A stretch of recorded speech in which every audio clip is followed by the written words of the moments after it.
Alright, this will be the start of my video on loops.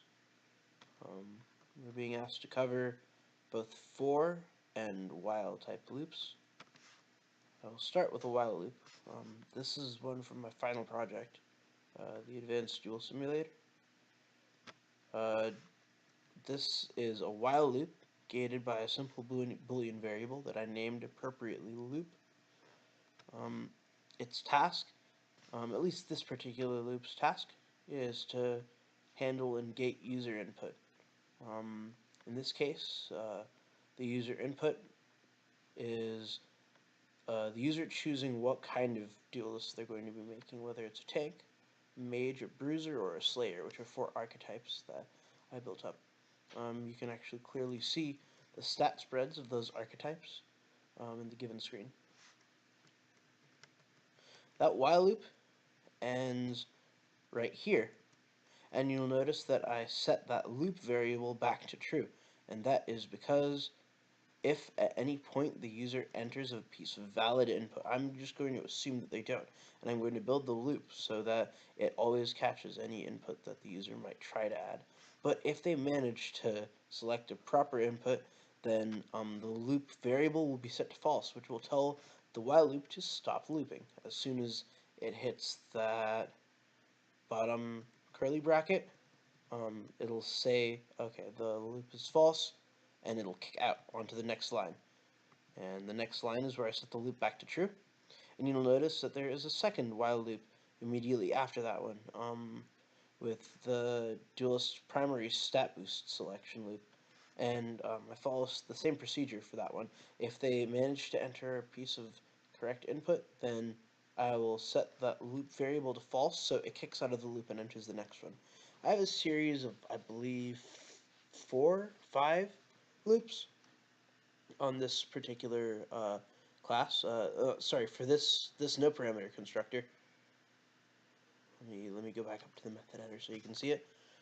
I have about 5 while loops all lined up in series on this constructor in order to correctly select for all of the possible permutations of character type that a user can create. So a while loop is designed to do just that. It's designed to operate continuously until some sort of logical gate is reached, typically a Boolean. I think it's only a Boolean that you can set it with, in fact. And it'll operate until that Boolean is false, and then it'll kick out of the loop. That brings me to for loops. For loops are a completely different type of loop. Instead of running until a certain Boolean condition is met, well, it does run until a Boolean condition is met.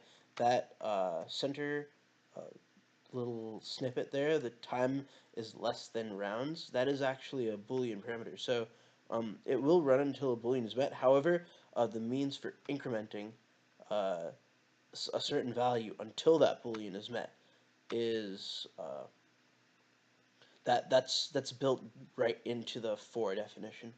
You can also use a for loop to step through every element of a particular list. In this case, I nested a for loop inside the previous one right afterwards that steps through every available duelist in the roster, which is an array of duelists that I talked about in my last video, the array of duelists known as roster.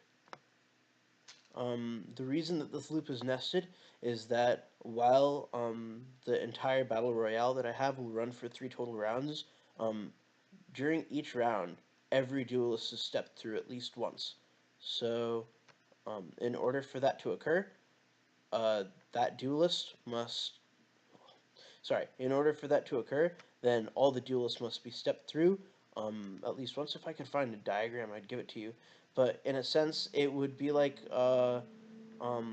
filling in all the pixels row by row. You'd have to go through a full row of duelists in order to hit the next row, and go through a full row of them in order to get to the next row, so on and so forth. That is more or less what you'd use a nested loop for, as opposed to a series of loops here, which are all sort of in a line and are not nested within each other. One is to step through multiple steps of a process. The other one is to iterate through multiple steps and then hit the next level and iterate through those same steps again. Maybe it's to some change capacity. This was my loops video. I hope it will help you understand the final project when I make the video on that. Stay tuned for that. The next video that I'll be making is my video on if-else branches. And that is going to be video. See ya.